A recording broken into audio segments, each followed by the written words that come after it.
Ini ada permintaan rekam karena ada yang mungkin tidak hadir, jadi supaya nanti bisa melihat rekamannya.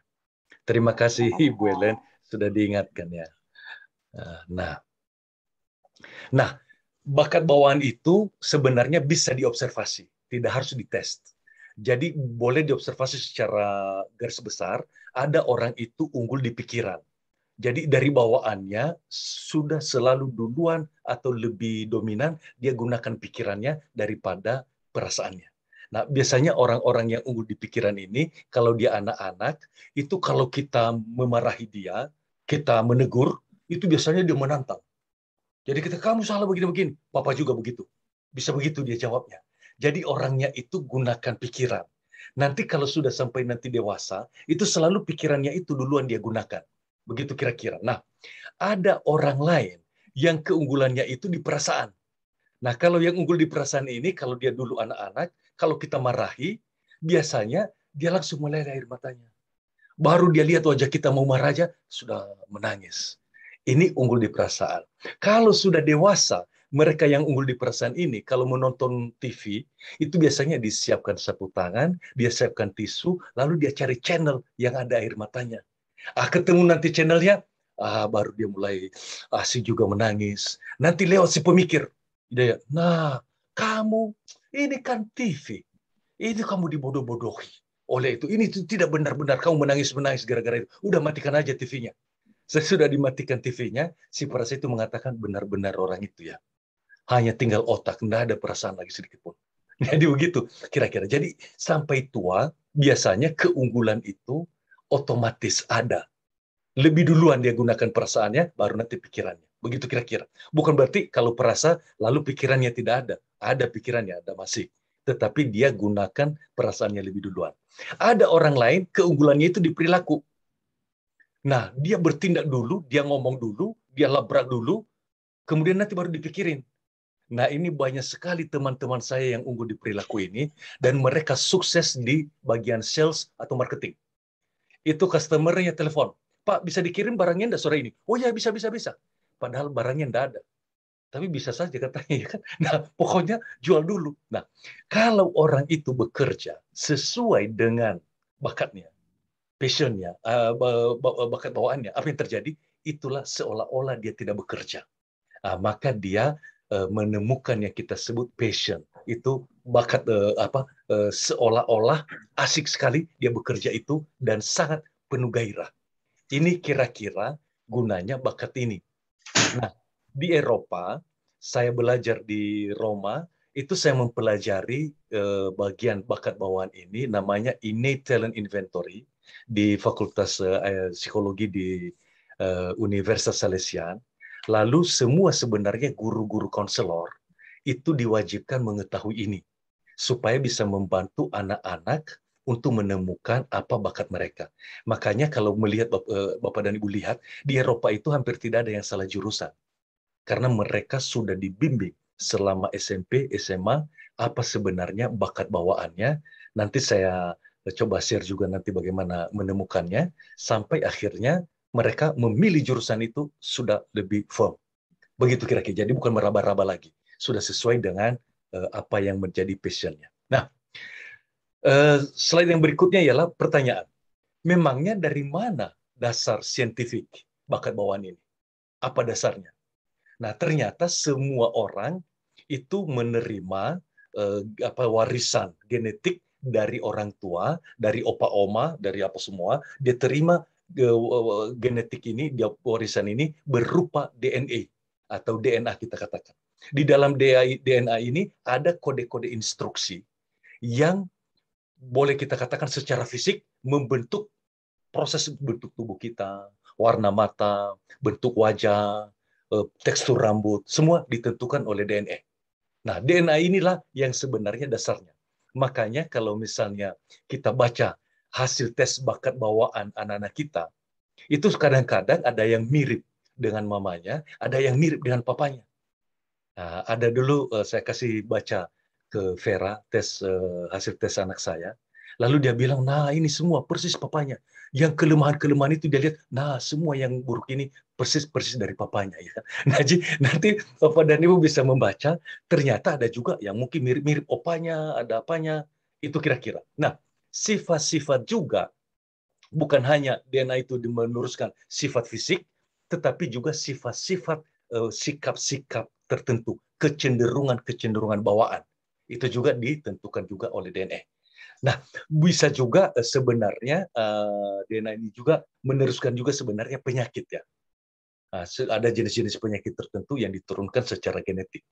Makanya di dalam psikologi itu sudah diterima secara saintifik yang menentukan kepribadian manusia itu ada dua faktor. Satu faktor permanen yang merupakan faktor bawaan, berarti kecenderungan bawaan itu kalau sudah ada dari lahir, sampai kita mati pun kecenderungan itu akan ada terus. Begitu kira-kira.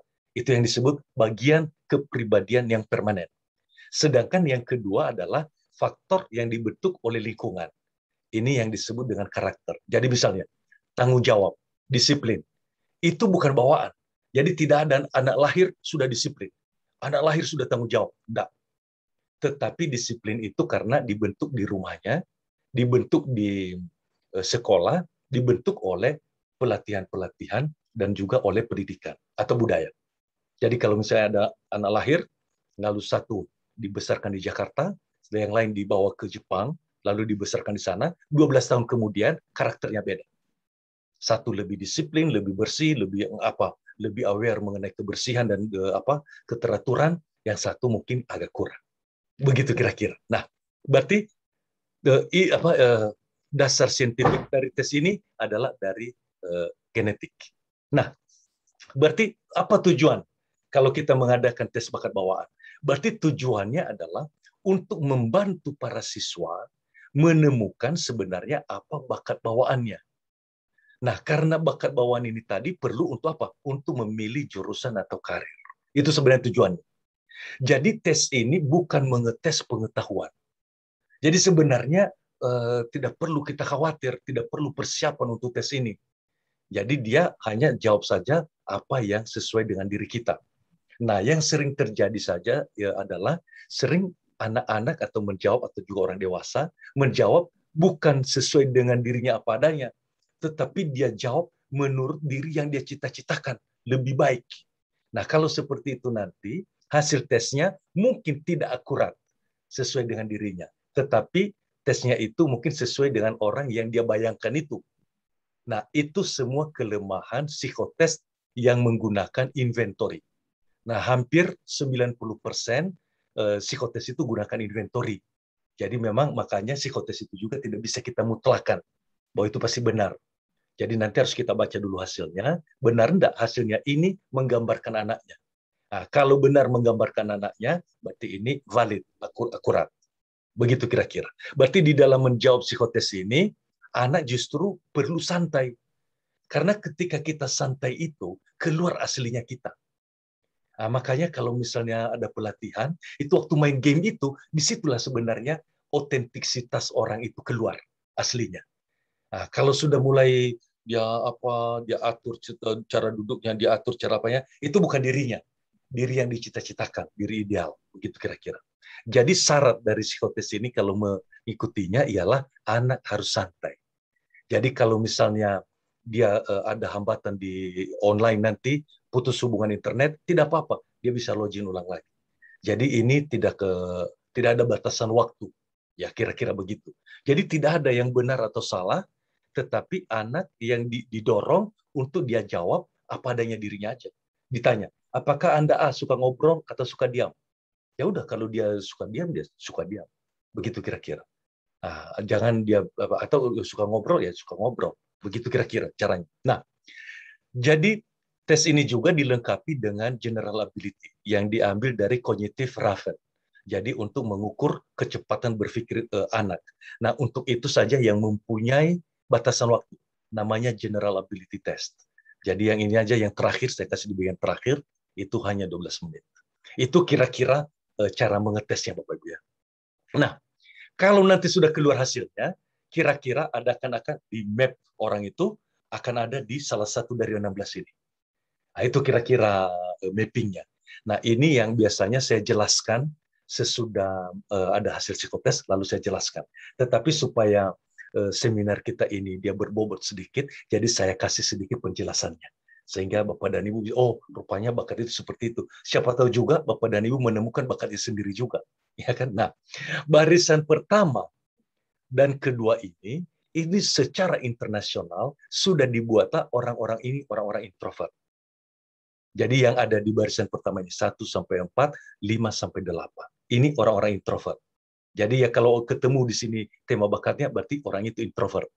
Nah sebenarnya Bapak dan Ibu bisa tahu anak kita itu introvert atau ekstrovert bagaimana? Oh ya maaf, nomor 9 sampai 16 ini ekstrovert. Jadi yang nomor 9 ini dan 16. Nah, Bapak dan Ibu tahu bagaimana sih kita bisa tahu? Bapak dan Ibu yang paling tahu. Karena kalau anak-anak introvert ini, yang barisan pertama dan barisan dua, waktu dibawa ke TK dulu, itu proses sosialisasinya lama sekali. Bisa memakan 2, 3, 4 hari. Hari pertama menangis. Hari kedua mamanya mesti di dalam kelas. Hari ketiga guru mengatakan, ayo mami-mami keluar. Lalu pintu mesti dibuka supaya dia lihat maminya ada di luar. Ya kan? Hari keempat guru mengatakan, udah pintu semua ditutup, kita hidupkan AC. Sekarang mami-mami keluar sekarang. Lalu maminya itu waktu meninggalkan apa itu ruangan itu dan sayang nanti mami ada di luar. Lalu anaknya itu teriak, mami jangan bohong. Oh berarti sudah terkenal maminya ini suka memberi PHP, ya kan? Jadi sudah tahu anaknya. Nah, berarti ini butuh waktu sedikit. Sesudah itu nanti dia terbiasa, biasa. Nanti mulai lagi libur, masuk sekolah lagi hari pertama, mulai lagi sosialisasi lagi lama lagi. Ini orang-orang introvert. Nah, biasanya semakin dia ke kanan, semakin introvert. Berarti yang paling introvert di sini ada kadarnya. Nomor 4, nomor 8 paling introvert. Itu biasanya begitu. Nah, mengapa gunanya ini? Kalau dia introvert, berarti di sini banyak sekali yang menentukan karirnya. Yang pertama, dia suka bekerja kesendirian. Berarti pekerjaan-pekerjaan itu mesti yang menekankan kesendirian. Jangan dibuat orang-orang introvert menjadi sales, menjadi marketing. Jadi mereka stres.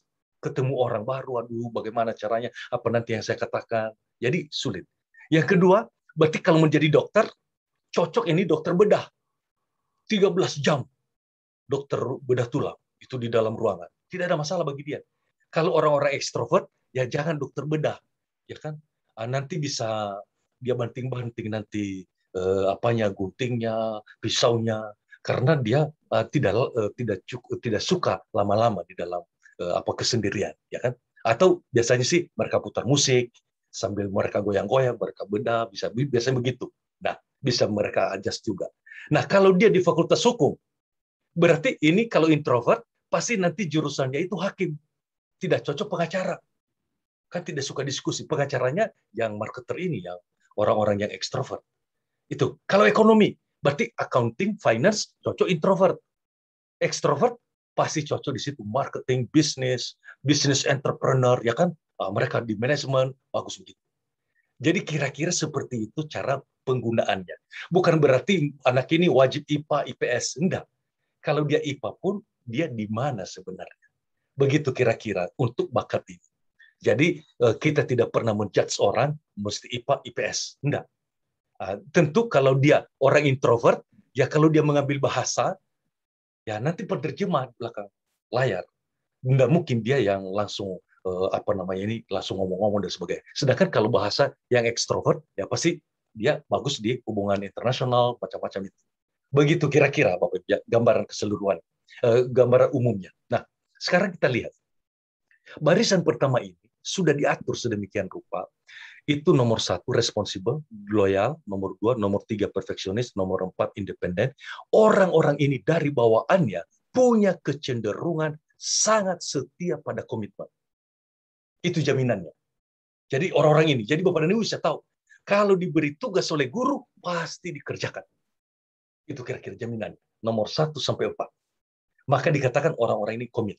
Maka digunakan juga ini di perusahaan, kalau mau mencari karyawan yang pasti loyal, komit, ini di barisan pertama.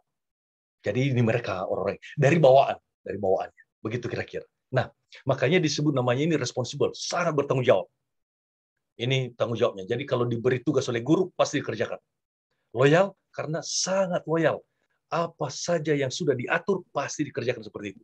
Sampai-sampai meletakkan barang-barangnya pun mesti persis.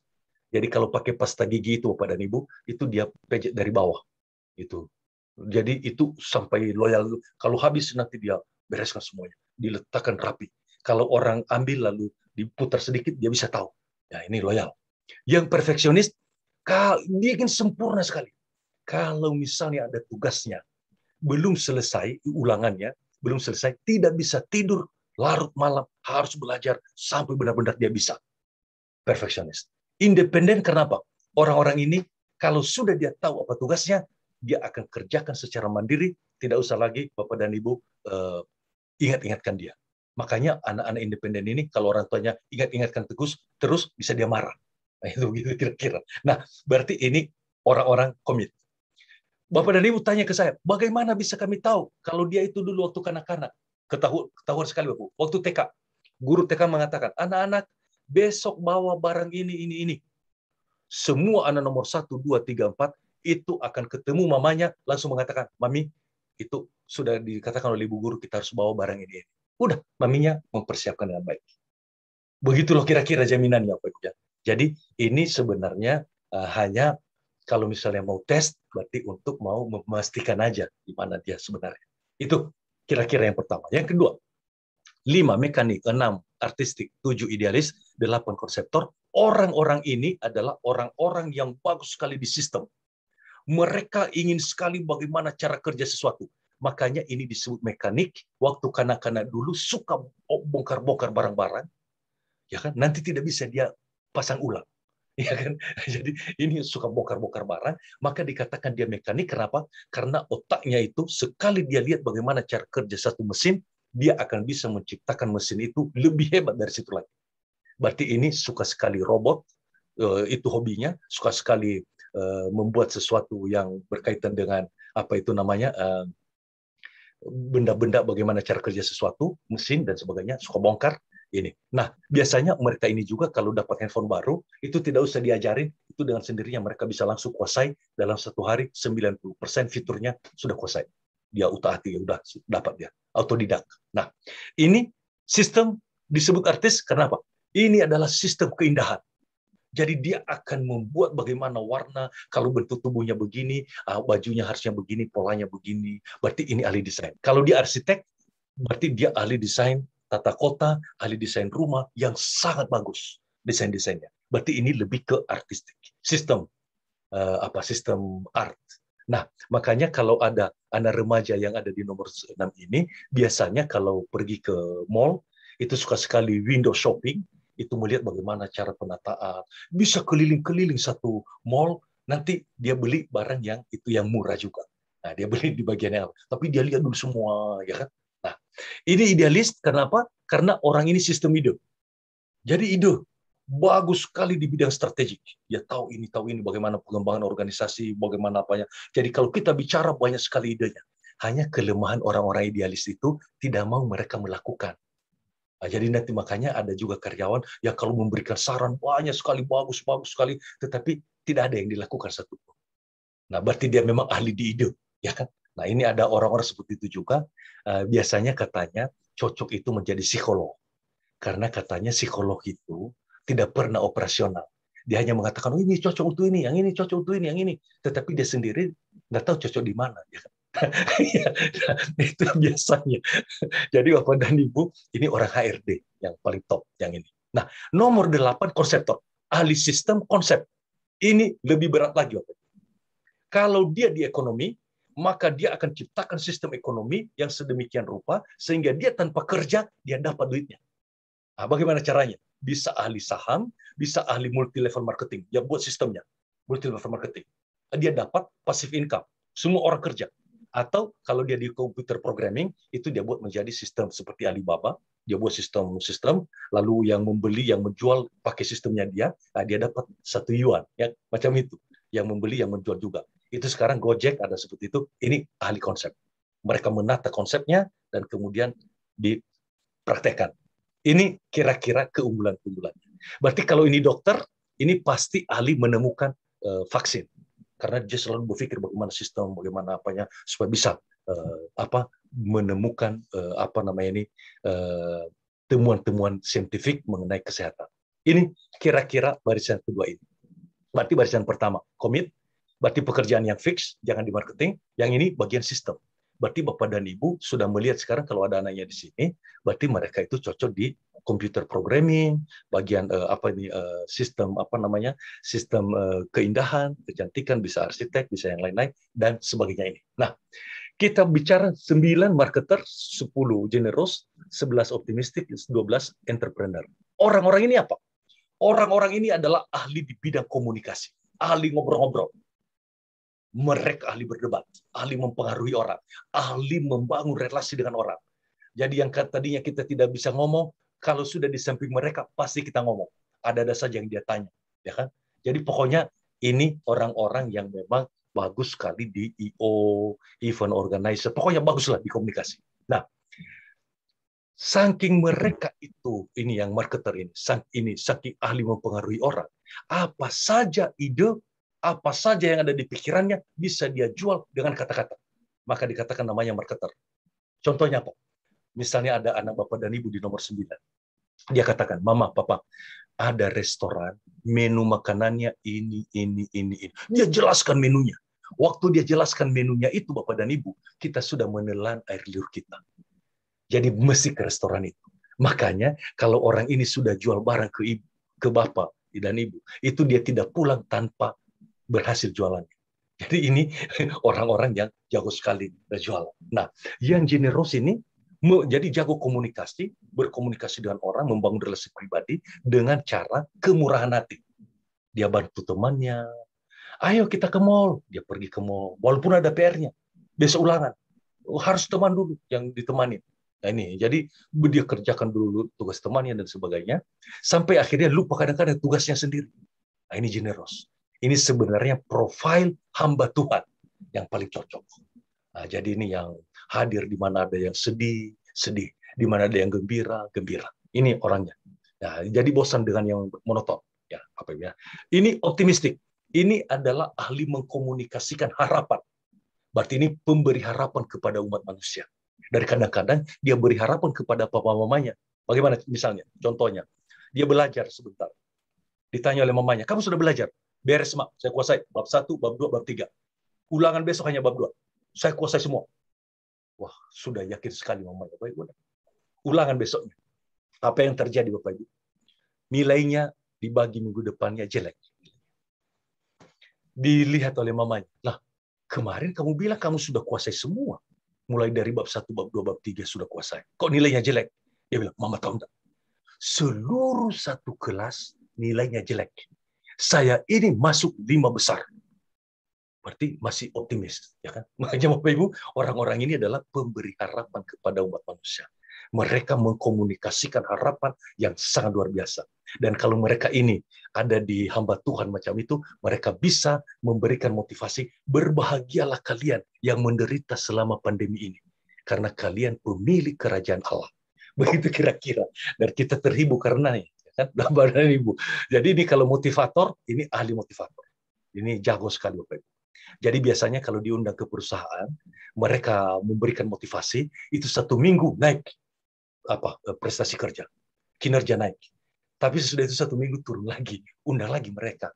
Nah, mereka spesialis di bidang itu, ya kan? Nah, Bapak dan Ibu nomor 12 adalah entrepreneur, berarti pengusaha yang selalu melihat apa peluang di masa depan dan dikomunikasikan kepada orang. Nah, supaya Bapak dan Ibu ada gambarannya, saya kasih contoh. Itu saya sering ikut seminar. Gara-gara sering kita di rumah ini, jadi ikut-ikut seminar lah. Pokoknya ada seminar gratis, ya udah ikut. Nah, saya ikut seminar entrepreneur ini 1 kali. Apa yang pesertanya ini para pendidik, para yayasan. Dia takut-takut istilah yayasan dengan para pendidik. Apa dikatakan? Lihat, Bapak dan Ibu. Sudah kita lewati 1 tahun pertama, anak-anak belajar di rumah, tidak butuh gedung sekolah. Sekarang tahun kedua, anak-anak belajar di rumah, juga tidak butuh gedung sekolah. Berarti, kalau nanti ada yayasan yang bisa menciptakan guru-guru yang bisa mengajar secara online, bagus sekali mengajarnya, dengan platform yang bagus, di mana anak-anak merasa happy, merasa juga belajar, cepat mereka belajar, maka semua yayasan-yayasan yang punya gedung sekolah itu, di bypass, itu akan menjadi murid mereka. Wah, dia takut-takuti kita, Bapak Ibu. Nah, inilah entrepreneur ini. Selalu melihat peluang yang kita tidak pernah lihat. Nah, makanya anak-anak yang ada di situ, yang bagus di bisnis. Ya kan? Nah, kalau mereka menjadi dokter, bahaya jiwa bisnisnya, ya kan? Karena dia bilang nanti, oh ini bahaya sekali penyakit. Harus malam ini juga tinggal di sini. Tindakan, ya kan? Nah itu bisa begitu. Dia mengambil apa? Ini hanya humor saja, Pak. Tidak ada dokter seperti itu karena pasti ada etikanya kan.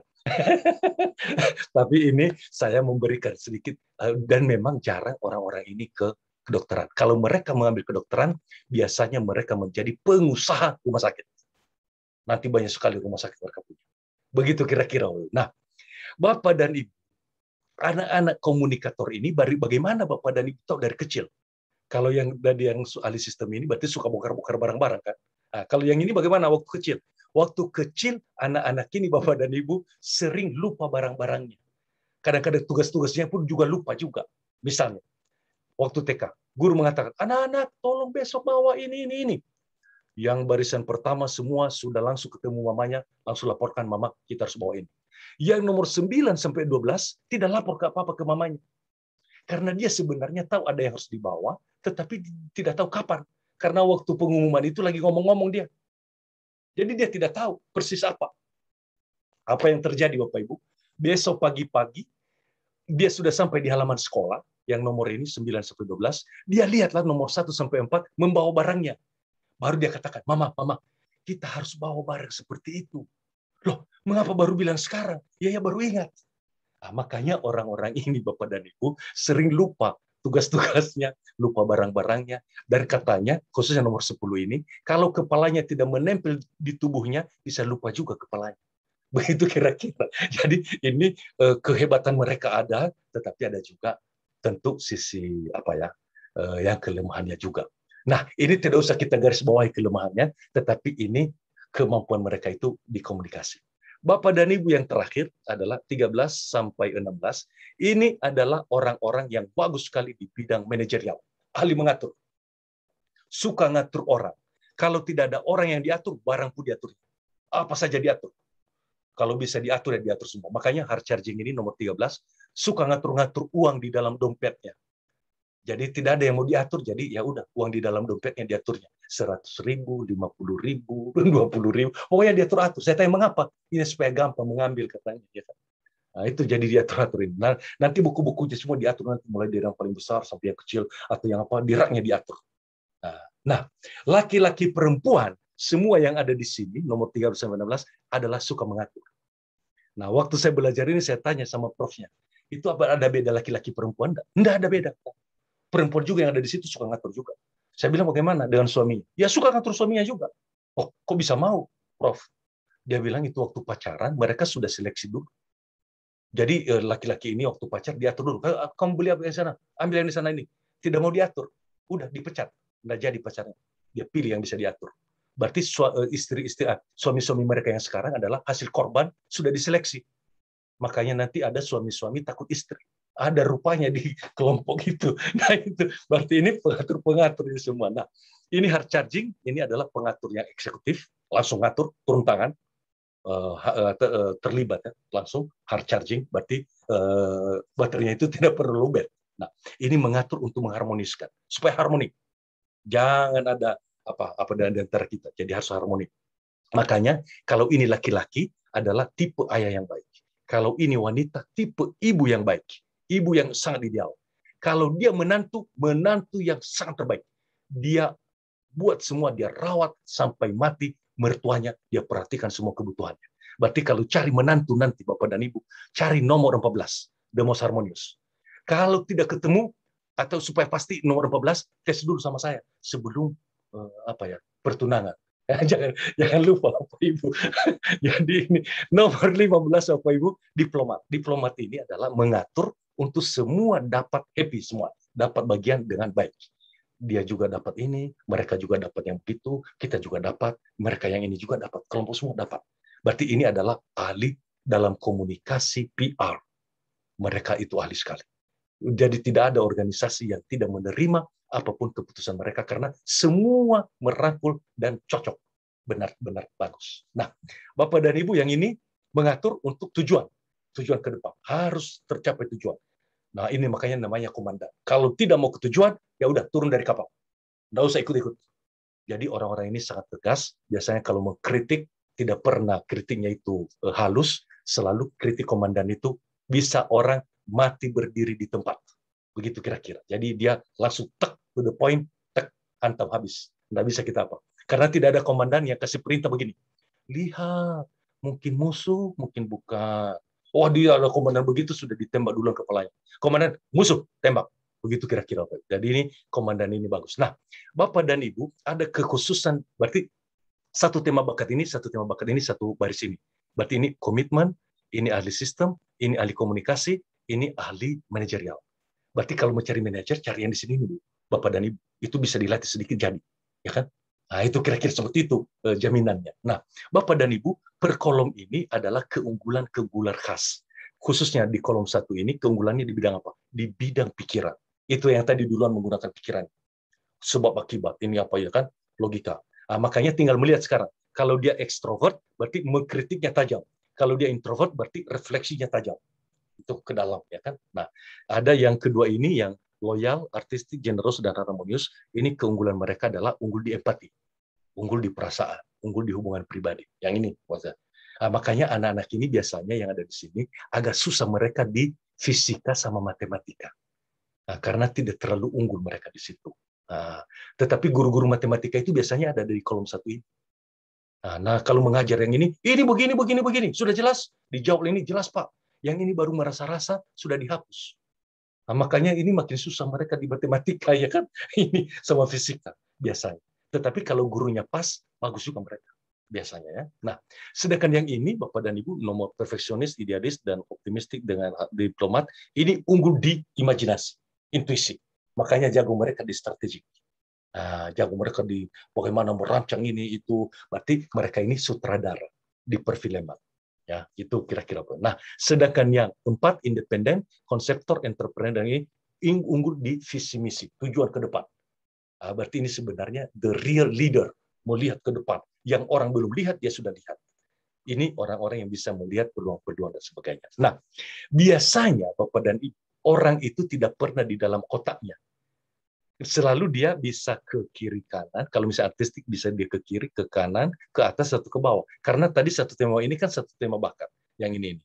Maka kalau misalnya sudah dites dulu misalnya, waktu tamat SD 12 tahun, dites misalnya, ada dia di artistik, bisa jadi di tes sekarang ini, dia ada di generous, atau ada di idealis, atau di mekanik, atau di loyal. Bisa jadi. Atau bahkan bisa menggeser sampai ke konseptor ini. Tapi yang tidak itu biasanya yang, diagonal, yang menyudut, itu tidak bisa. Begitu kira-kira. Nah, ini kira-kira tes bakat itu Bapak Ibu. Jadi dia kotakan orang-orang seperti itu, ada kecenderungan-kecenderungannya, lalu sesudah itu baru nanti ada rekomendasi pekerjaan-pekerjaan dan jurusan. Itu kira-kira penjelasan yang mau kita apa hari ini. Apa sih tema bakat itu? Jadi itu kira-kira yang kita mau tes itu, kira-kira seperti itu. Kalau ada pertanyaan, mungkin bisa kita tanya jawab. Saya serahkan kepada Ibu Helen. Baik, terima kasih Pak Fidelis. Jadi itu tadi penjabarannya ya Pak ya. Tadi sebenarnya sebelum, kita sekarang sudah memasuki sesi tanya jawab ya Pak? Ya, tanya jawab saja. Baik. Ya. Tadi sebelum kita memulai acara ngobrol-ngobrol pada hari ini, pada siang hari ini, tadi sudah ada pertanyaan duluan dari Mam Francisca. Ini mau ditanya langsung lagi atau aku bacakan saja? Boleh dibacakan langsung, nggak apa-apa. Boleh. Baik, tapi kalau salah mohon maaf ya. Ini kurang lebih tadi pertanyaannya seperti ini. Kan ada, tadi sebenarnya sekilas sudah dijelaskan sih di akhir pemaparan Pak Fidelis tadi. Bahwa bisa pindah dia sedikit, bergeser. Tidak pernah ikut, ya gitu. Jadi apakah dia bisa berubah? Artinya memastikan lagi, itu perlu dia lakukan tes ulang. Sekaligus aja nih Pak pertanyaannya, jadi apakah ada timeline-nya, artinya biasanya selama setahun atau selama 2 tahun minat anak atau bakat anak akan berubah, atau mungkin tidak tahun sebagai tolak ukurnya, tapi mungkin fase gitu. SD, SMP, SMA, nanti kuliah itu beda lagi atau seperti apa? Ya, terima kasih banyak Ibu Ellen. Jadi begini sebenarnya, tes ini hanya cukup bagus kalau usia minimal 12 tahun.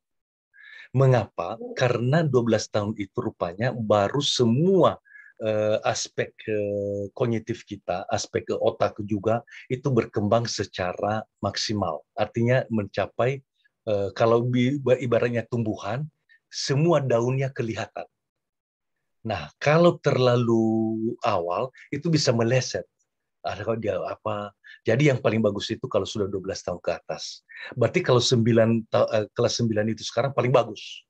Mereka cocok sekali, ya kan? Nah,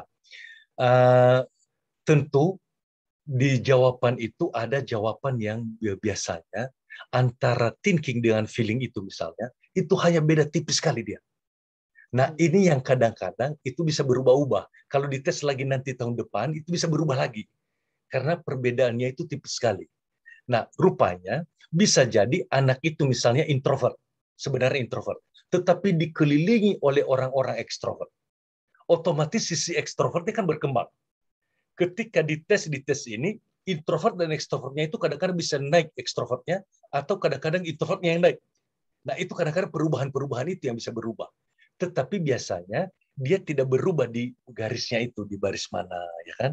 Atau di apa, dia tidak lari dari situ, atau di kolomnya, biasanya. Nah, kecuali kalau anaknya betul-betul waktu tes itu memang dia asalkan jawab aja. Jadi sebenarnya bukan sesuai dengan dirinya. Ya kalau macam itu dites berulang-ulang pun ya pasti berubah dia. Bisa dia 16 kotak itu nanti kalau 16 kali dites. Ya kan? Nah itu. Biasanya kita gunakan wawancara.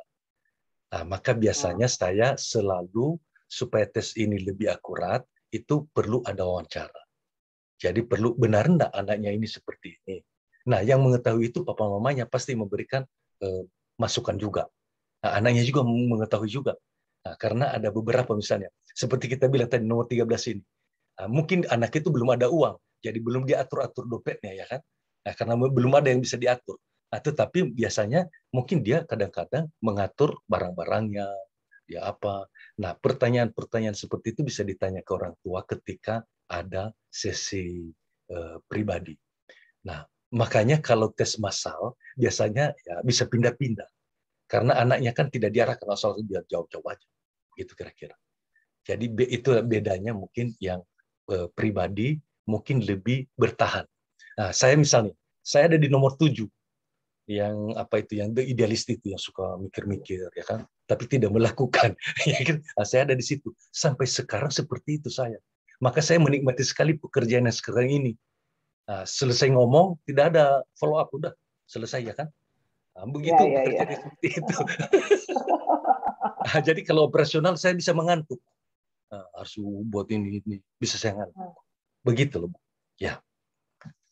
Baik. Jadi paling kalau saya pindah, ya kalau saya pindah paling saya pindah ke konseptor, ke artistik, atau ke perfeksionis di atas, atau ke optimistik ke bawah, memberi harapan kepada umat manusia. Seperti saat ini yang sedang dilakukan oleh Pak. Ya kurang lebih seperti sekarang ini Bu. Harapan pada kami. Itu yang bagan tadi dengan kolom-kolom itu berdasarkan apa Pak? Berdasarkan teori. Terima kasih pertanyaannya, Bu. Kalau kalau begitu saya putar lagi apanya ya supaya bisa kita lihat. Nah, jadi sebenarnya sudah dibagi. Jadi kalau misalnya orang itu pasti unggul dia di pikiran, ini pasti ada dia di kolom ini. Kalau orang itu unggul di perasaan kan tadi ada pikiran perasaan kan? Kalau unggul dia di perasaan pasti dia di kolom ini, Bu. Di kolom 2. Ya kan? Kalau unggul dia di imajinasi, anaknya itu suka menghayal-menghayal. Suka kadang-kadang dia lihat kita tetapi dia menembus tembok sebenarnya pandangannya. Dia ada nomor 3 ini, kolom 3 ini. Biasanya lama di kamar mandi orang-orang ini yang di kolom 3 ini. Karena kesempatan mereka menghayal. Nah, yang ini selalu melihat tujuan. Jadi dia selalu apa sih tujuannya? Apa tujuannya? Jadi selalu mau visi. Ya. Jadi kalau belajar pun, kalau gurunya tidak ada tujuan, dia tidak memperhatikan. Tapi kalau gurunya, kalau kamu nanti pebisnis, kamu gunakan rumus ini begini, dia akan perhatikan. Karena jelas tujuannya. Maka orang-orang ini biasanya suka tujuan. Nah, ini yang sebenarnya tidak perlu dilatih setting goal. Dia sudah punya tujuan. Ini orang-orang ini.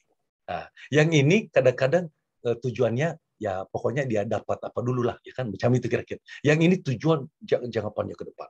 Jadi itu kira-kira bedanya. Nah, di pertanyaan itu diketahui orang itu ada di situ, di mana. Nah, tinggal yang tadi itu, Bu. Yang ini selalu anaknya komit, ya kan? Yang ini ahli sistem. Yang ini lebih ke komunikasi, yang ini manajerial. Nah, dari kombinasi itulah dibuat kotak ini. Oke. Begitu kira-kira, ya. Baik, saya lanjut dulu untuk menjawab. Tentu bukan saya yang menjawab pertanyaannya. Ya. Membacakan pertanyaan dari Monica. Halo Pak, berdasarkan riset atau pengalaman, seberapa akurat ya tes bakat ini? Dari akurasinya sih, dari penelitian ilmiah, dia ada akurasinya itu di 80%. Ada kadang-kadang untuk tipe tertentu 90%. Dari pengalaman saya sendiri, saya kan memberikan tes juga untuk ke BUMN. Itu apanya itu ya, untuk memetakan mereka. Dan mereka kan diminta feedback, berapa persen sesuai dengan dirinya. Itu yang menjawab benar-benar apanya itu, ada yang mengatakan ini 95%, ada yang 90%, ada juga yang 60%. Tetapi tergantung kualitas jawabannya kan. Nah, tetapi yang benar mengatakan 80% itu memang kalau digunakan menjadi untuk pengembangan dirinya, itu bagus sekali. Nah, jadi ini akurasi tes ini tergantung karena inventory, tergantung pada kualitas jawaban.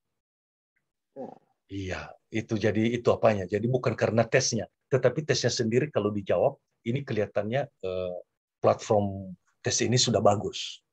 Hasil penelitian 40 tahun dan ada diterapkan di militer Amerika, diterapkan dan juga diterapkan di semua perusahaan-perusahaan dunia ya yang besar. Nah, kan ya, betul. Ya. Ya, berarti sebenarnya secara angka, secara statistik sih berarti bisa dikatakan cukup akurat ya Pak. Ya memang pasti ada error marginnya tentu saja. Pasti ada. Ya. Oke, saya lanjut dulu dari Juliana.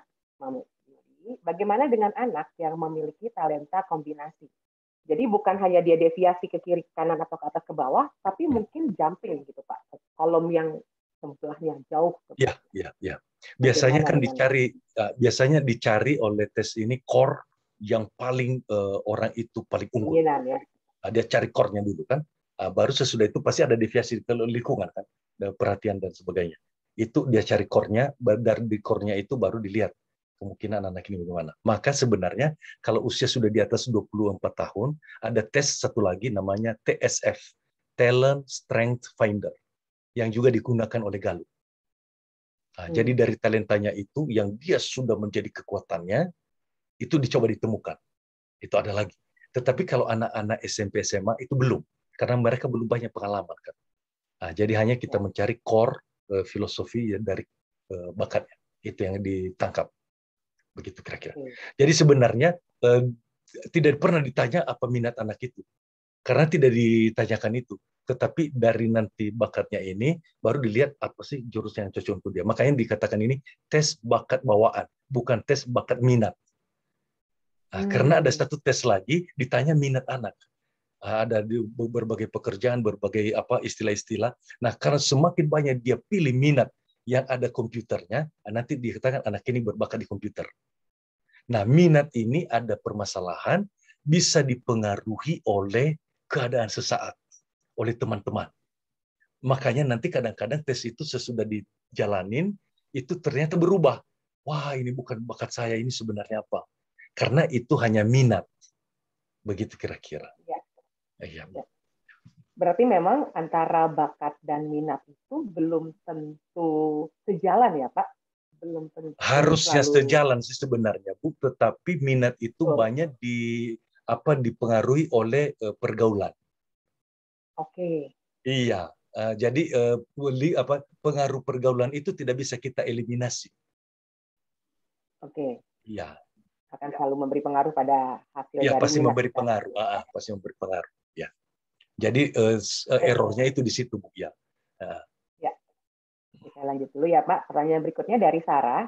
Apakah tes ini mirip dengan metode human design, Pak? Dengan metode human design, apakah bisa jadi referensi untuk anak-anak? Artinya tes ini bisa jadi referensi untuk anak-anak kita dalam pemilihan bakatnya. Dan apakah masih valid? Beda sedikit. Metodenya agak mirip, tetapi beda sedikit, ya kan? Jadi yang ini lebih melihat kecenderungan bawaan. Ini ibarat seperti ini. Saya mau melihat sebenarnya anak ini atau orang ini dia lebih kuat di kidal atau di kanan. Jadi itu dulu berarti secara fisik, secara basic dulu, apa sih kekuatannya dulu, ya kan? Nah, sedangkan kalau desain, itu bisa kita mendesain supaya dia terarah ke sana. Jadi nanti terlatih memang ke situ. Nah, tetapi yang ini tanpa dilatih ke sana dulu, sudah kita lihat dulu kecenderungannya di mana. Nah, kalau saya mau tahu bagaimana caranya dia kidal atau kanan, maka saya katakan coba memukul sesuatu paku sesuatu di tembok, yang mana you merasa lebih nyaman. Memegang martilnya, A dengan tangan kiri, B dengan tangan kanan. Berarti saya mau tahu, pasti orang yang kidal dia gunakan memegang dengan tangan kiri dong. Yang kanan pasti dia gunakan kanan. Jadi kira-kira pertanyaannya itu didesain untuk mengetahui preferensi bawaan dari seseorang. Begitu kira-kira. Sedangkan kalau pikiran berarti sudah kita desain dulu bagaimana apanya. Nanti ini bisa polanya begini, kita perbaiki lagi dan sebagainya. Itu lebih ke arah mengarahkan. Yang ini tanpa itu dia sudah kita tahu dulu. Jadi lebih ke basicnya, Bu, yang kita tahu. Ya. Ini. Bahwa nanti akan diarahkan itu urusan yang berbeda lagi berarti. Oh iya, karena bisa, Bu. Jadi harus memang terjadi begitu. Jadi kalau misalnya orang dia introvert, ya, tetapi dia mau menjadi leader. Leader kan pasti dia akan ngomong. Maka harus didesain supaya dia sisi ekstrovertnya berkembang, bertumbuh. Harus dibuat latihan-latihan. Ya, benar, Ibu. Ya, inilah yang namanya bakat bukan bawaan itu ya, Pak. Artinya. Iya, betul. Ya. Oke, pertanyaan selanjutnya dari Pak Heri Sunjaya. Ya. Apa hubungannya minat dan bakat ini dengan penjurusan IPA atau IPS? Karena tadi kan dijelaskan, mau IPA atau IPS pun mereka bisa. Artinya dalam satu profesi yang misalnya contohnya di bidang hukum, kan bisa di jaksa atau sebagai hakim, itu kan dua yang berbeda, tapi sama-sama hukum gitu, Pak. Ya. Jadi seperti ini sebenarnya. Jadi di laporannya itu nanti, misalnya kalau anak itu mau mengambil IPA, dia cocoknya bekerja di bidang ini. Kalau dia mau mengambil IPS, dia cocoknya bekerja di bidang ini. Nah, sekarang anaknya tinggal melihat yang mana saya lebih memilih, ya kan?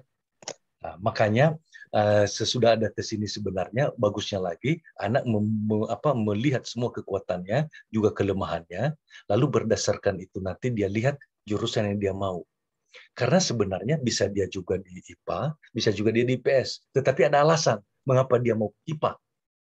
Ada alasannya. Karena dia mau di jurusan ini karena nanti karirnya ini. Jadi lebih ke arah anak itu diarahkan ke arah karirnya. Saya mau menjadi bisnis. Ya, tidak cocok di IPA. Kalau dia di bisnis berarti dia butuh ekonomi.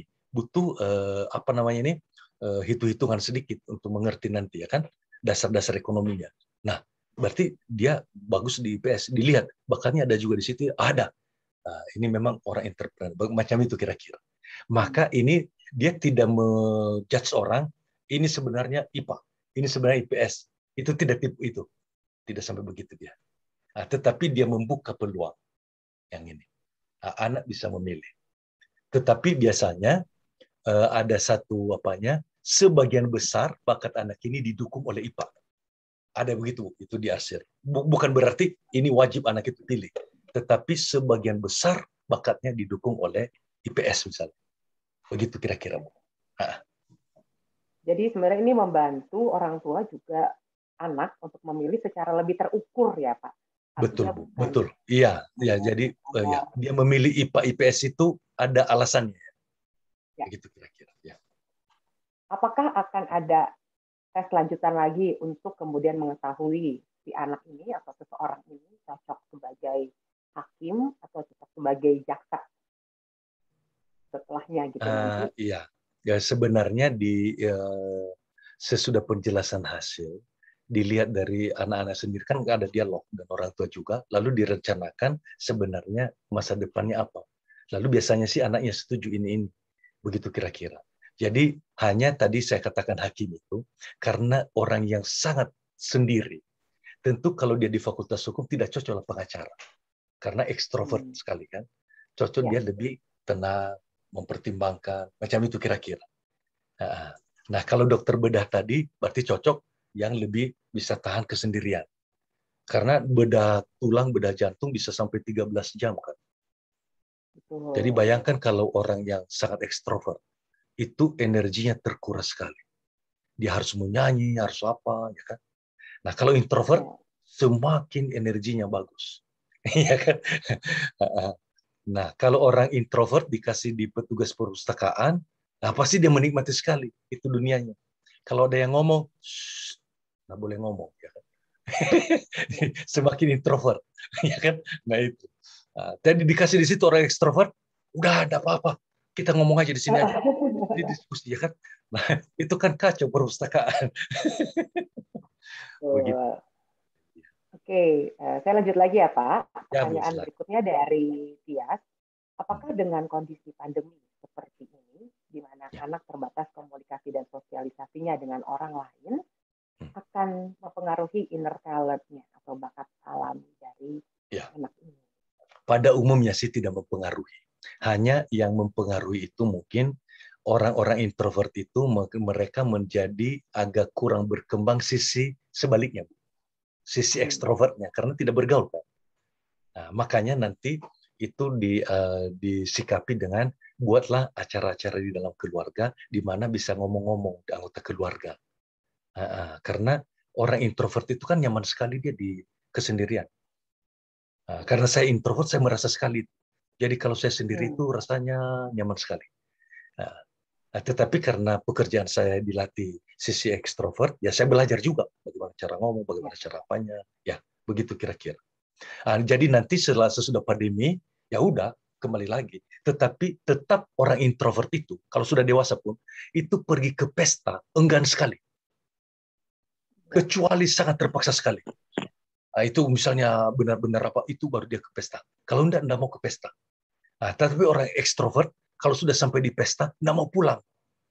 Wah, ini baru kita sampai kok sudah pulang katanya ya. Begitu kira-kira biasanya, Bu. Jadi itu bawaan itu akan begitu datang situasi kondisi itu otomatis dia akan kemampuan apanya itu muncul. Biasanya begitu. Dari pengalaman. Baik, semoga Mam Tias sudah cukup terjawab ya dengan penjelasan dari baik. Dan selanjutnya dari Andri. Selamat siang Pak Fideli. Apabila ada kasus seperti ini dari hasil tesnya, jadi anaknya sepertinya kuat di satu bidang, misalnya sains, tapi anak tersebut tidak tertarik di bidang tersebut, malahan dia bilang dia berminatnya di menggambar atau seni. Kalau seperti ini, apakah hasil tesnya tidak benar? Sebenarnya ada kemungkinan ya. Jadi kalau misalnya orang-orang yang berminat di menggambar itu, biasanya mereka itu ada di kolom 2 sama kolom 3. Kolom 2 sama kolom 3 itu. Itu desain-desain dan macam itu. Ada karena ada perasaan di situ ya. Kadang-kadang juga ada di kolom 1. Ada di kolom 1, tetapi mereka itu desainnya itu agak kotak-kotak sedikit, agak minimalis. Mereka juga jadi bisa kita melihat sebenarnya. Jadi bukan berarti kalau sudah hanya nomor 6 artistik yang bisa menggambar. Enggak. Semua juga ada, tetapi ada beda-bedanya. Ada arahnya. Jadi kalau misalnya nomor 1, the most responsible, sampai ke bawah itu, sampai hard charging. Itu kalau arsitek, suka sekali menggambar itu yang minimalis. Yang apa? Enggak usah pakai yang aneh-aneh, yang apa. Jadi tidak cocok mereka arsitek gereja. Atau yang ada kupola macam itu tidak cocok. Karena mereka tidak suka itu. Nah, biasanya kalau yang arsiteknya itu di kolom 2 dan sama kolom 3, itu bisa lebih mahal apanya karena banyak sekali tambahannya. Tetapi nanti seni menjadi indah. Itu kira-kira. Jadi memang di menggambar pun itu bakat itu juga mempengaruhi. Demikian juga musik. Begitu kira-kira sih, Bu. Oke. Ya. Jadi sebenarnya tesnya tidak salah ya, Pak? Ya, kelihatannya sih tidak salah. Hanya mungkin itu tadi, kalau kita tahu persis dia di nomor berapa, mungkin saya bisa menggambarkan, oh rupanya arahnya ke sini. Nah, seni itu bisa macam-macam juga.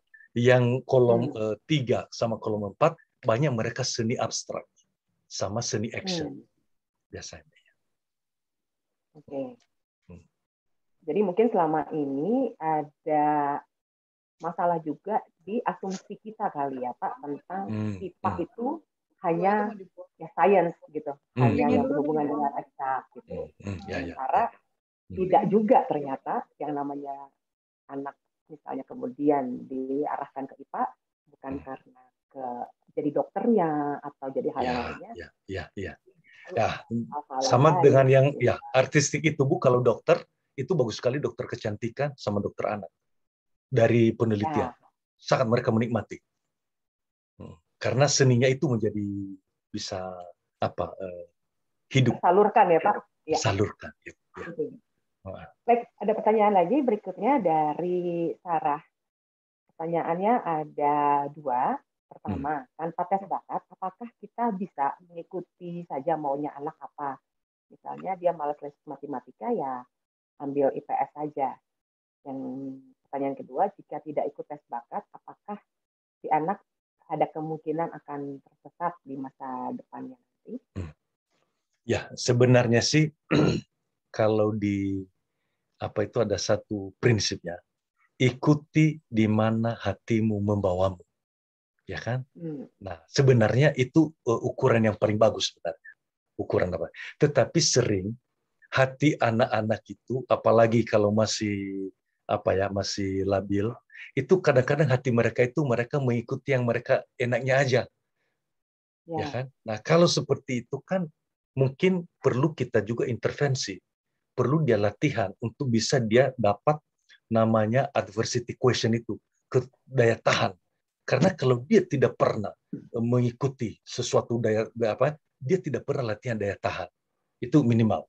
Maka itu saya melihat masih saya merekomendasikan sekolah Ursula itu punya kemampuan itu. Karena dia paksa anaknya ya kan untuk walaupun sebenarnya anaknya itu sebenarnya nanti tidak pernah bekerja di matematika, tetapi minimal dia sudah pernah mengikuti proses pelatihan yang membuat dia lebih tough sebenarnya. Jadi saya melihat sisi positifnya itu. Karena dari semua penelitian, orang-orang yang tangguh hanya orang-orang yang pernah menyelesaikan masalah mulai dari kecil mereka. Tangguh. Tetapi orang-orang yang jarang menyelesaikan masalah, itu biasanya sampai dia dewasa pun selalu dia menghindar. Dia tidak tough. Nah, makanya kalau kita sering-sering menghadapi orang-orang yang sulit itu, anak-anak kita dorong supaya mereka tough. Jadi nanti proses ini akan berujung dia ke pembentukan kepribadian sih sebenarnya. Jadi mungkin pemaksaan sedikit perlu, menurut saya ya. Jangan sampai luka batin tapi kan. Ya, saya paksa ini, tetapi saya support. Saya ya kan. Saya katakan kita lakukan ini untuk kebaikanmu. Bagus ini. Enggak apa-apa gagal. Remedial enggak apa-apa. Enggak perlu kita malu. Kita harus belajar ini. Macam itu kira-kira. Jangan sampai dia luka batin. Nah, kalau luka batin kan menyerah. Enggak mau lagi. Nah, orang yang luka, kita mau dandani mau apa, ya udah. Sudah patah sayapnya. Anda boleh sampai begitu. Ya. Tapi perlu.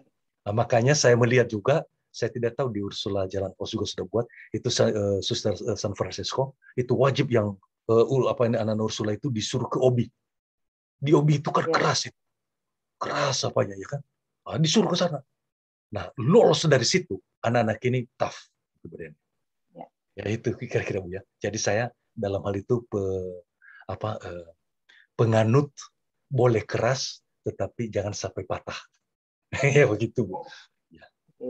Jadi memang di sini kepekaan orang tua berperan sangat besar berarti ya Sangat Pak. besar, sangat. Ya. Untuk tahu bagaimana kita nge-push anak. Tadi kan seperti dikatakan oleh Pak Fidelis bahwa problem solving skill-nya anak akan terlatih kalau dia memang sudah biasa mendapatkan masalah. Sudah biasa ya. Jadi bagaimana ibu-ibu, bapak-bapak kita kasih anak-anak kita masalah, biar mereka asalkan jangan cari-cari masalah. Ya, aduh, saya sukanya mencari keributan ini Pak. Iya. Jadi sebenarnya tadi artinya tanpa sepakat apakah kita bisa mengikuti saja maunya anak, artinya memang tergantung lagi kondisi dari betul Bu ya. Dan bagaimana pemantauan dari orang tua juga ya. Nah, soal dan kalau memang orang tua sudah melihat orang tua sudah melihat memang bakat anaknya ada di situ, ya udah kita support. Ya. Tapi kalau misalnya memang tidak, ya jangan dipaksa. Artinya kan kita perlu, kalau kata orang bijak kan, choose your battle wisely gitu ya. Artinya kita perlu memilih perang yang bisa kita menangkan juga. Betul persis. Ya. Nah, pertanyaan berikutnya masih dari Sarah tadi Pak, kalau misalnya tidak ikut tes bakat itu, tidak pernah ikut tes bakat sama sekali, apakah si anak akan ada kemungkinan tersesat, jadi salah mengambil profesi misalnya? Sebenarnya menurut saya ya, Tuhan itu memberikan kita kemampuan untuk memilih passion kita itu ada di mana sebenarnya. Selama pengaruh lingkungan itu tidak terlalu mempengaruhi anak, dia benar-benar objektif memikirkan, ya kan? Sebenarnya tidak perlu tes bakat. Karena ini pasti bakatnya kan ini. Karena Tuhan kan yang menanamkan itu ke dia. Dia selalu punya daya tarik ke situ, ya kan? Ada satu anak misalnya, selalu keinginannya itu membantu orang. Pokoknya dia passionnya itu. Nah, ketika dia masuk ke fakultas kedokteran, itu menjadi dia menemukan passionnya, lebih yakin lagi. Tetapi sebenarnya ketika dia juga pun di restoran, itu juga dia menemukan juga loh. Jadi tidak harus juga di kedokteran. Tetapi ini passionnya itu yang tidak berubah. Ya kan? Nah, biasanya hati kita itu membawa kita ke sana, biasanya. Nah, jadi sebenarnya kadang-kadang tes bakat ini hanya untuk membuat kita firm, oh iya benar ya. Kira-kira seperti itu. Jadi ini bukan digunakan sebagai yang esensial. Nah, karena ternyata kita sendiri juga dulu tidak tes bakat juga. Tahu-tahu jadi juga kita begitu ya. Asal ikuti saja. Nah, tetapi sering-sering anak-anak itu kalau ditanya mau apa, nggak tahu. Nah, kalau yang seperti ini kan kita bagaimana? Nah, berarti mencari data dulu, informasi. Apa kira-kira yang cocok untuk dia. Itu mungkin apanya. Kalau anaknya sudah yakin dia mau menjadi antariksawan, ya udah. Nggak usah lagi disupport menurut saya. Begitu. Ya. Baik. Ya. Masih ada pertanyaan lagi Pak, boleh ya? Ya, boleh Bu, boleh. Dari Siska. Ya. Selamat siang Pak Fidelis dan semua. Selamat siang. Bagaimana kiat-kiat bagi orang tua untuk bisa secara detail memahami minat dan bakat si anak? Sering berbicara. Lalu sering tanpa kita intervensi, anak itu mengungkapkan apa yang ada di hatinya, dan kita hanya mensupport. Nanti keluar rupanya yang sebenarnya dia. Saya menemukan anak saya yang kedua, itu asik dia dengan multimedia, dengan apa ya kan. Akhirnya saya bilang, udah, kalau kamu itu tujuannya, ya udah. Memang banyak orang tua yang lain, mengapa sih dikasih ke SMK? Itu bagusnya itu di SMA dong. Ya kan? Saya katakan ini dia sudah menemukan apa. Dan memang saya melihat juga, dia asik, solder apa, buat robot, buat ini. Asik sekali. Kalau sudah sampai dia ke situ, lupa semua. Berarti ini dunianya. Ya udah. Saya sih sebagai orang tua maunya SMA lah. Minimal tamat SMA baru nanti ke kejuruan. Tahu-tahu ini sudah ke kejuruan duluan. Jadi artinya ketika kita sering ngomong, lalu sering mengobservasi, sering melihat, kita yakin memang ini sebenarnya dunianya. Begitu kira-kira. Nah, kalau kita jarang-jarang ngomong, lalu jarang juga dia mengekspresikan dirinya, mungkin kita tidak tahu juga sebagai orang tua. Jadi tipsnya ialah sering mendengar dunia mereka. Begitu kira-kira. Kalau Don Bosco mengatakan kita masuk ke dunia mereka. Baru dari sana kita bawa ke dunia kita. Begitu. Jadi we speak the same language ya Pak, artinya kita ya, itu yang tepat ya, betul. Oke, pertanyaan berikutnya dari Gracia. Pak, tiap kolom karakter di kolom-kolom tadi itu kan ada irisan dengan kolom di sebelahnya. Bagaimana tahu anak berada di kolom karakter mana yang paling kuat? Apakah nanti bisa terdeteksi dari tes atau seperti apa? Dari tes itu terdeteksi. Dari tes itu. Jadi kita melihat yang mana dari unsur yang paling menonjol, ya kan?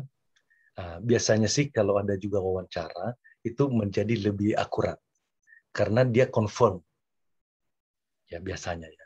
Begitu Bu ya. Jadi, tapi itu dia lagi-lagi ya sebenarnya orang tua juga sudah punya ya biasanya sih orang tua sudah menduga loh. Itu sering kalau sudah terima hasil tes anaknya, dia bilang sudah dari dulu saya tahu begini. Ya kan? Jadi hanya itu makanya tadi hasil tes ini kadang-kadang hanya untuk konfirmasi aja. Nah, kalau orang tua sudah yakin juga, anaknya sudah yakin, menurut saya tidak perlu tes. Ya kan? Begitulah. Baik. Oke, ini masih ada 3 pertanyaan lagi. Baik. 3 pertanyaan terakhir kali ya.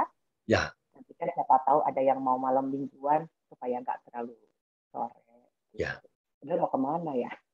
Ya. Baik, lagi berikutnya dari Kak Faro. Aku panggilnya Kak Faro aja ya.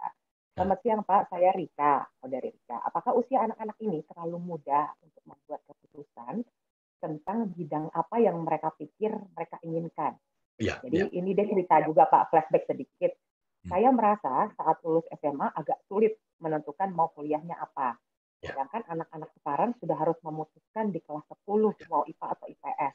Jadi sebenarnya usia berapa sebaiknya anak-anak memutuskan kuliah atau bidang apa yang cocok bagi mereka? Terima kasih kepada penanya ini, luar biasa sekali. Dan ini bagus orang tua. Ini saya juga orang tua Ursula. Tapi sekarang saya sudah tidak lagi ya, sudah lulus anak saya. Nah, ini bagus sekali didorong ke sekolah. Begini maksudnya.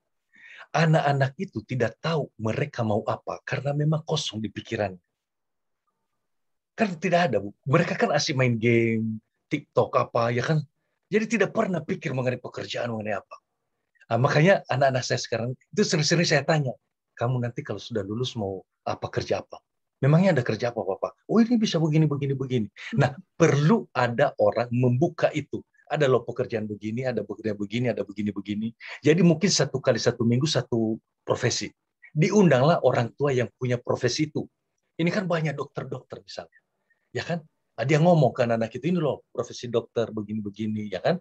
Yang psikolog diundang juga, yang lain juga diundang, sehingga anak-anak ini dari kelas, katakanlah dari kelas 2 SMP atau kelas 8, mereka sudah punya bayangan mengenai pekerjaan itu, sehingga waktu mereka harus memilih di kelas 9 sudah tidak gelap.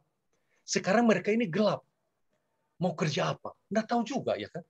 Memang tidak ada datanya di dalam kepalanya. Begitu kira-kira. Nah, ini saya mendorong orang tua, tolong, ayo menawarkan diri, ayo kita buat program. 1 kali 1 minggu 1 profesi. Kalau menurut saya, Ursula itu paling kaya. Semua profesi ada semua di situ. Alumni apa aja kan. Apalagi orang tuanya juga. Ya kan. Mau jaksa, mau apa, ada semua di situ lah. Ya kan. Nah, berarti coba sehingga anak-anak itu mereka mempunyai bank data pekerjaan di masa depan. Itu kalau menurut saya cara satu-satunya untuk membuat itu. Karena kalau misalnya kita tuntut mereka sekarang, pilih mau jurusan apa, mau jadi apa nanti, ya blank, tidak punya apa-apa, Bu, kosong. Kan tidak ada datanya. Itu kira-kira sih, Bu. Dari saya apa? Jadi saya sangat dalam hal ini, saya beberapa kali usul ke tapi mungkin belum mengerti sekolah bahwa itu perlu. Nah, ternyata ini karena ada orang-orang tua di sini, kalau 1-2 orang tua menawarkan diri nggak mungkin mau sekolah juga. Demi anak-anak kita. Begitu kira-kira. Iya. Kalau sebenarnya kalau mengharapkan guru konseling tidak cukup. Karena dia tidak cukup tahu semua ya. Ya, silakan Ibu, saya potong tadi, maaf. Ya, nggak apa-apa, Pak.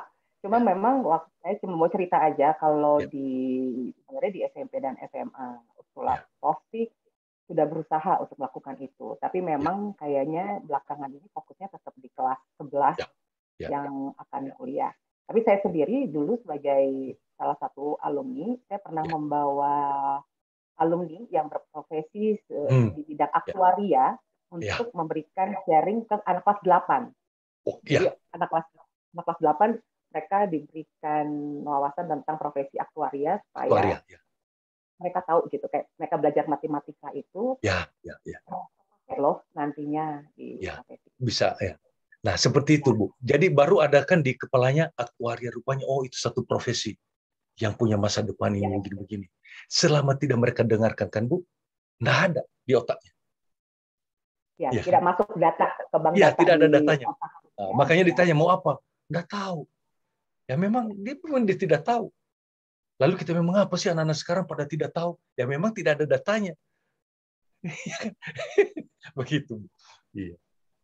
Tapi sebenarnya dari segi usia, Pak, apakah di usia yang kelas 10 itu memang sudah memadai, sudah mumpuni untuk anak itu menentukan pilihannya gitu, untuk memasuki sebenarnya sudah mulai kalau diarahkan. Apalagi anak-anak sekarang itu lebih cepat dewasa dibandingkan kita dulu.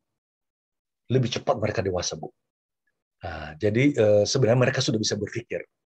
Apalagi kalau dibuat seperti tadi design thinking, ya kan, dibuat desainnya supaya dia bisa berpikir itu. Oh itu bagus sekali. Ya. Berarti memang bertahap juga ya Pak, artinya mungkin masih, harus bertahap. Masih secara general lalu mulai spesifik. Ya, mungkin tidak secara mendalam, tapi dia minimal punya bayangan, peta jalan. Oh, rupanya begini ya petanya, gitu. Pertanyaan berikutnya dari Siska lagi, jika kita sebagai orang tua mampu mendeteksi dengan aktif dengan cara mengamati pola perilaku yang ditunjukkan si anak, apakah ada stimulasi yang dapat diberikan untuk lebih bisa mendapatkan keyakinan kemana arah bakat dan minat si anak? Jadi tanpa tes, apakah ada stimulasi-stimulasi yang bisa orang tua lakukan atau orang tua berikan kepada anak-anak sehingga kemudian lebih bisa terlihat dengan lebih jelas lagi gitu bakat atau minat dari anak.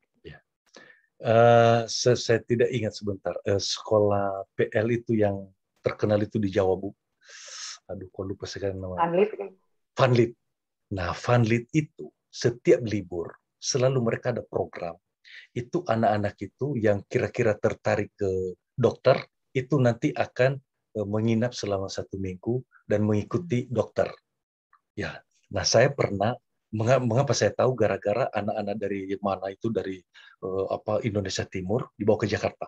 Anak-anak Jakarta dibawa ke Indonesia Timur supaya saling apa ya kan. Nah, apa yang terjadi? Anak-anak ini sebelum masuk mereka ke sana, itu saya diminta untuk membekali untuk pengenalan bakat.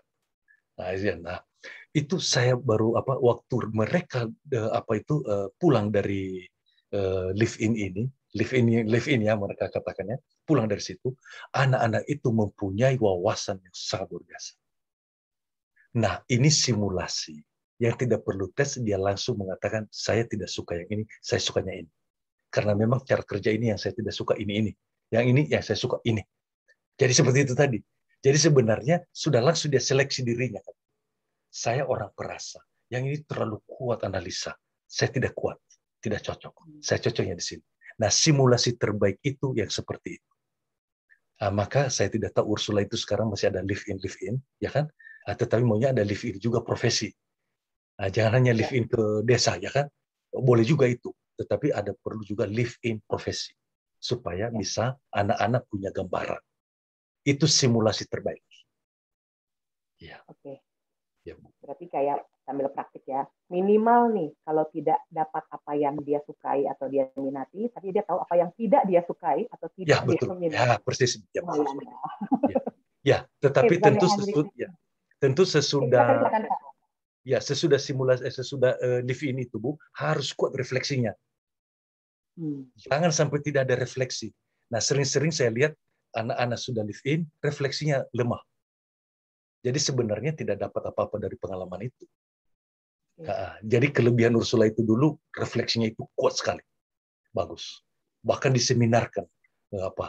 Saya sering membaca dulu di Hidup. Saya, hebat sekali ya. Ini anak-anak ini menseminarkan di Hidup, ya kan? Pengalaman mereka. Nah, sekarang saya tidak tahu bagaimana simulasinya. Baik, ya saya serahkan kepada Ibu Helen ya. Ya, pertanyaan berikutnya dari Francisca. Boleh tolong diinformasikan, Pak, tahapan tes yang akan diikuti oleh anak-anak? Lalu kira-kira berapa lama hasil tes keluar? Nah, mengingat sebentar lagi anak-anak sudah harus mengikuti tes masuk SMA. Ya. Nah, terima kasih banyak Ibu Francisca sudah menanyakan itu. Tes ini kan bisa langsung menghubungi saya secara pribadi. Itu begitu sudah saya nama lengkap dan alamat emailnya, itu saya akan kirim username dan password. Anaknya bisa mengerjakan kira-kira 60-90 menit waktunya. Sesudah dikerjakan diberitahu ke saya, itu saya langsung proses hasilnya. Nah, kalau ada pertanyaan-pertanyaan, berarti saya mungkin akan kontak dulu orang tuanya dan anaknya dan sebagainya. Sudah ada hasilnya, tidak sampai 1 hari biasanya. Nah, karena sudah ada sistem, tetapi sesudah itu tinggal kita mengkonfirmasi. Nah, sesudah itu ada hasilnya, lalu ada pertemuan dengan orang tua untuk menjelaskan semua supaya apa. Lalu membuat perencanaan juga di masa depan. Kira-kira bagaimana? Nah, ini bagus pribadi karena kadang-kadang ada kelemahan anak yang tidak perlu dibuka untuk umum. Kalau di umum. Nah, misalnya contoh ini ya. Jadi sebenarnya anaknya itu sangat berbakat kreatif. Tetapi kelemahan utamanya itu adalah suka menunda-nunda. Ketemu di dalam tesnya itu misalnya. Itu kan akan dibahas secara pribadi. Nah, ketika didengar oleh orang-orang lain kalau apa, itu tidak begitu nyaman. Nah, tapi kalau hanya dia dengan orang tua dan demi kebaikannya, dia mungkin bisa menerima. Begitu kira-kira. Ya, begitu kira-kira. Ya. Ini masih ada satu pertanyaan terakhir ya, Pak. Ya. Ya, apakah saat ini sudah ada media atau lembaga pendidikan untuk memberikan informasi kepada anak-anak jurusan-jurusan yang ada di universitas dan gambaran pekerjaan apa yang berhubungan dari jurusan yang diambil? Sebenarnya kalau yang di barat itu seperti Australia itu ada. Bahkan dia menyiapkan tes gratis yang berdasar pada RIASEC namanya. Jadi ada dari Holland dulu itu tes yang paling lama itu kan yang apa? Itu dia tes gratis lalu diarahkan nanti ke jurusan yang mana. Tetapi tentu diarahkan ke jurusan mereka. Ya, karena, yang mereka punya. Iya, biasanya begitu ya. Sudah ada. Jadi kalau search di internet tes bakat macam itu ya, ini talent atau macam itu nanti akan ketemu. Ada ya. Lalu Amerika juga buat. Tetapi selalu ada hubungannya dengan beasiswa, dengan apa, mau studi ke mereka macam itu loh. Nah, di Indonesia sejauh saya ini belum saya melihat. Tapi mungkin saya kurang informasi. Nah, tetapi kalau di luar saya sudah lihat itu sudah ada banyak. Hampir semua universitas di luar negeri sudah ada. Nah, lalu nanti itu di masa depan ini hilang, di masa depan ada. Lalu ada fakultas baru yang mereka buka. Ada begitu ya. Sebenarnya karena saya sendiri kan anggota pengurus dari Ikatan Alumni Santa Ursula Jalan Pos. Ya. Kalau di kita memang setiap tahun pasti kita membantu sekolah dalam penyelenggaraan yang namanya career sharing atau profesi sharing. Jadi kayak kemarin itu ada kurang lebih 35 profesi. Jadi meskipun hanya satu anak yang berminat dengan profesi itu, kita usahakan cari alumni yang berprofesi itu untuk kita sharing. Dan itu memang akhirnya muncul pekerjaan-pekerjaannya ada yang ajaib-ajaib gitu yang kita ada ya, yang betul. Gitu. Kayak biomedis apa food science gitu. Dan ternyata memang ada. Jadi saya sendiri sih selalu berusaha. Ini memang penting sekali sih pertanyaan ini memang menjadi bahan yang sangat baik sekali juga ya Pak untuk komunitas-komunitas ataupun di sekolah-sekolah. Kayak waktu saya sendiri kan alumni sastra. Kita juga di Ikatan Alumni itu berusaha untuk memberikan sharing kepada mahasiswa lulusan dari sastra ini bisa jadi apa saja. Jadi Bapak Ibu yang di sini bisa nanti juga memberikan sharing ya kepada anak-anak kita. Bu. Untuk anak-anak kita kan supaya bisa mereka terbuka wawasannya. Ya, Ibu Helen. Baik, Pak Fidelis, terima kasih banyak. Ini waktu kita sudah habis, sudah habis lewat dari kesepakatan. Mohon maaf mundur dari kesepakatan awal karena memang sangat menarik topik yang dibahas pada hari ini. Terima kasih banyak Bapak Ibu, Mam Jenny, thank you sudah menginisiasi acara ini. Semoga kita semua bisa bertambah ya wawasannya lewat penjelasan dari Pak Fidelis. Makasih Bu. Nah, untuk dokumentasi kita Ibu boleh kita ambil foto sedikit, bisa buka kamera. Untuk dokumentasi kita ya. Silahkan kita buka kamera sebentar supaya kita bisa berfoto. Silakan. Ya, Ibu Helen bisa mengambil foto kita ya. Bisa. Saya hanya melihat satu halaman di sini, tidak bisa melihat halaman-halaman selanjutnya. Oh ya, kita ada 5 halaman di sini. Mungkin ada yang mau perbaikin poni dulu, monggo. Ya. Ya, poni ya. Ya. Satu, perut nggak usah ditahan karena nggak kelihatan. Nah, perut aman. Udah halaman ketiga. Sekarang halaman keempat. Sekarang halaman kelima. Oke. Terima kasih semuanya Bapak dan Ibu. Selamat akhir pekan. Terima kasih Bu Helen.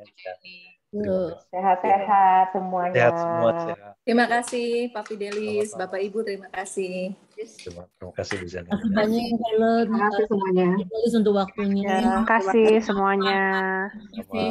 Terima kasih Pak Fidelis. Sama-sama.